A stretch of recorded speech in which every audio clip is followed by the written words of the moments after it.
Monsieur le Président, je vais essayer de capter votre attention. Je vais commencer dur. Nous empruntons 12 à 15 milliards toutes les 2 semaines. Nos besoins en emprunt net pour 2026 sont de 310 milliards. La charge de la dette passera de près de 67 milliards cette année à 90 milliards en 2029. Les intérêts de la dette cumulée depuis 1974, dernière année d'excédent, il y a 51 ans, s'élèvent à 1756 milliards. 1756 milliards qui ne sont pas allés dans l'éducation de nos enfants, dans le soutien à l'innovation, dans la transition écologique. Alors, une dette est saine lorsqu'elle prépare la croissance future. Ce fut le cas des États-Unis du New Deal, de l'Europe d'après-guerre ou de la France du général de Gaulle. Un endettement assumé mais productif. Une dette devient malsaine lorsqu'elle finance le présent au lieu de préparer l'avenir. C'est le cœur du problème français. Et notre histoire est là pour nous le rappeler. En arrière, à la veille de la Révolution, l'État est étranglé par la dette. En 1788, les seuls intérêts représentent 260 millions de livres tournois, soit 37% du budget total et 44% des recettes. Le roi s'épuise à financer les charges d'intérêt. La mécanique révolutionnaire se met en marche. Vous connaissez la suite. Plus récemment, nous avons tous en tête l'épisode des Gilets jaunes. Les mêmes causes produisent toujours les mêmes effets. Alors, les 3 mois de débat budgétaire devraient servir à nous projeter, l'avenir du pays, à projeter le pays dans l'avenir. Mais ces réflexions sont totalement absentes du débat public. Les débats sur les bancs de l'Assemblée nationale ont redonné à voir une seule chose, la France est un vieux pays qui ne sait plus parler à la jeunesse. Le budget est le moment où nous devrions questionner l'efficacité de la réelle de la dépense publique dans un pays où elle a progressé plus vite que le PIB dans la dernière décennie, mais où les services publics ne cessent de se dégrader. Le gouvernement reconnaît l'urgence à stabiliser la dette et à revenir sur le 3% de déficit. Mais faute de courage réformateur, il a choisi une voie plus simple, augmenter les impôts. Mais le temps où le contrôleur général des finances du roi Louis XIV livrait que l'art de l'imposition consiste à plumer loi pour obtenir le plus de plumes avec le moins de cris est désormais révolu. D'ordinaire discret, plus de 2000 patrons ont récemment dénoncé dans une tribune commune la folie fiscale qui grignote chaque jour un peu plus la compétitivité française. 13 organisations patronales, pas toujours en accord, qui ont signé ensemble un courrier au Premier ministre. Alors les acteurs de l'économie, soit ceux qui innovent, créent de l'emploi et financent le système social auquel nous tenons tant, tirent la sonnette d'alarme et nous appellent au sursaut. Et qu'ont-ils trouvé en retour sur certains bancs du Parlement? Des postures souvent politiciennes, reposant sur la facilité de désigner les entreprises comme coupables toutes trouvées.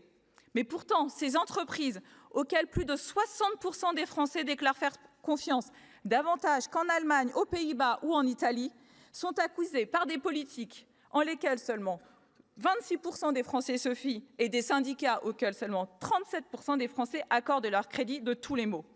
L'Assemblée s'est donnée en spectacle dans une course effrénée à la taxation tout azimut. Toute la palette de la créativité fiscale a été mobilisée, hausse d'impôts existants, prorogation de taxes temporaires, création d'impôts nouveaux, élargissement d'assiettes, suppression de niches et, reconnaissons-le, ici au Sénat, l'emprunt obligataire obligatoire en sera l'acmé. Les propos de Clémenceau sur la fertilité fiscale française en matière d'impôts trouvent une nouvelle actualité. Le gouvernement n'est pas en reste, messieurs les ministres, et le tout sans aucune logique. On supprimait hier la taxe d'habitation, la redevance télé, la CVAE, on a baissé le taux d'IS et on a instauré un PFU. Aujourd'hui, on crée près de 15 milliards d'impôts nouveaux. Alors, en matière de fiscalité, la ligne du groupe Les Républicains, elle sera claire.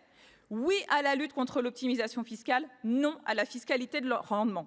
Aussi, nous rejetterons la surtaxe IS, qui ne devait être applicable qu'une année, ainsi que la réforme de la taxe plastique, qui ferait porter la responsabilité des mauvais résultats de notre politique en matière de recyclage sur les entreprises, sans s'attaquer aux racines du problème, le dysfonctionnement des éco-organismes. Nous reviendrons sur la double imposition à la CFE des locations meublées non professionnelles. Concernant la justice fiscale, mot qui est cher à ce côté de l'hémicycle. Certes, les travaux de l'Institut des politiques publiques ont révélé que les 0,02% les plus riches bénéficient d'un taux d'imposition global inférieur à celui des 0,1% les plus fortunés. Cette situation paradoxale s'explique notamment par l'optimisation fiscale.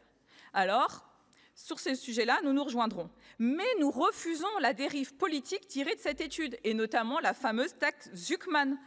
Nous prenons acte du constat, mais nous allons proposer des mesures ciblées contre les pratiques d'optimisation grâce au holding ou par l'intermédiaire du pacte Dutreil. Parce que la fiscalité doit être aussi incitative et ne pas peser seulement sur ceux qui sont captifs de leur choix de vie, nous souhaitons équilibrer la fiscalité en soutenant des dispositifs fiscaux pénalisant les comportements les moins vertueux afin de protéger nos entreprises et nos territoires. Ainsi, nous soutenons une hausse du montant de la taxe sur les petits colis et proposerons de nouvelles contributions sur le principe du pollueur-payeur.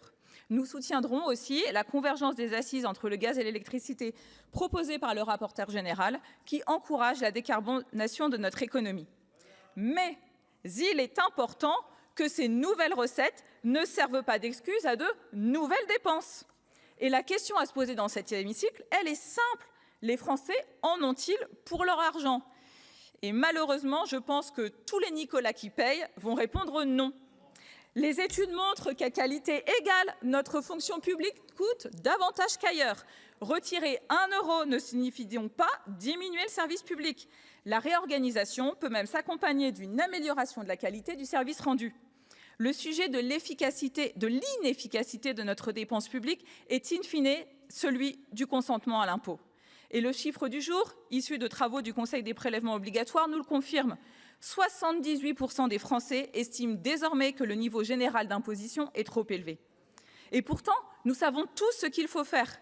Une note de l'OCDE passe en revue 34 épisodes de réduction de la dette dans 25 pays membres entre la fin des années 1970 et la fin des années 2010. Après 9 ans, en moyenne, le ratio de dette sur PIB a diminué de 27%. Et le constat y est clair. Les recettes n'ont généralement représenté qu'une faible part de l'amélioration du solde primaire lors des épisodes de réduction de la dette. La principale source d'amélioration a été la baisse de la part des dépenses primaires dans le PIB, avec une recomposition de la nature des dépenses pour préserver les dépenses dites productives. Rapport Camp-Dessus, rapport Pébro, rapport Attali, rapport Gallois, CAP 2022. Mais outre les exemples voisins, pourquoi est-ce que nous nous obstinons à aller à l'encontre des préconisations des nombreux rapports sur la question? Les 12 milliards d'économies du PLF, mis sur un piédestal, Madame la Ministre, je suis désolée, ne sont qu'un faux semblant. Réduire la progression tendancielle des dépenses n'est pas très difficile. Il suffit de geler les crédits ou d'appliquer des rabots. Et par ailleurs, la présentation du gouvernement est un peu trompeuse, et j'ai déjà eu l'occasion de vous le dire en commission. Les dépenses de l'État ne baissent qu'une fois retranchées les hausses de la dépense, de la contribution au PSRE et de la charge de la dette. En réalité, une fois ce triptyque neutralisé, les dépenses augmentent de 2,9 milliards. Et pour afficher une baisse globale, il faut aller chercher les comptes spéciaux et les budgets annexes qui, eux, voient leur déficit se résorber cette année. La plupart des missions continuent de bénéficier de crédits encore supérieurs à ceux de l'année 2019, même retraités de l'inflation, tandis que les effectifs de la fonction publique continuent d'augmenter en contradiction avec l'objectif de stabilité qui avait été fixé par la loi de programmation des finances publiques. Aucun effort réel n'est engagé sur le cœur de la dépense publique. Fin avril, le gouvernement a affirmé sa volonté de supprimer un tiers des agences et opérateurs de l'État avec à la clé 2 à 3 milliards d'euros d'économies visant 180 000 postes de fonctionnaires. La méthode était claire. Il y aura une partie qui sera sur le fonctionnement, une partie de rapprochement et de fusion ou une reministérialisation des politiques publiques, mais aussi des suppressions sur des missions qui sont échues. Ce sont les propos qui ont été tenus devant notre commission d'enquête. 6 mois plus tard, le PLF ne reprend aucun de ses engagements. Le groupe Les Républicains, lui, traduira en actes dès maintenant tout ce qui ne relève pas de dispositions législatives ad hoc, avec l'extinction de plusieurs structures dont l'utilité est réduite ou redondante, telles les entreprises s'engagent, la SAS Pass Culture, le secrétariat général pour l'investissement, l'ODA-DOM, la plateforme de l'inclusion ou l'agence bio, sans jamais remettre en cause les crédits d'intervention. Cette méthode est beaucoup plus efficiente qu'un rabot uniforme.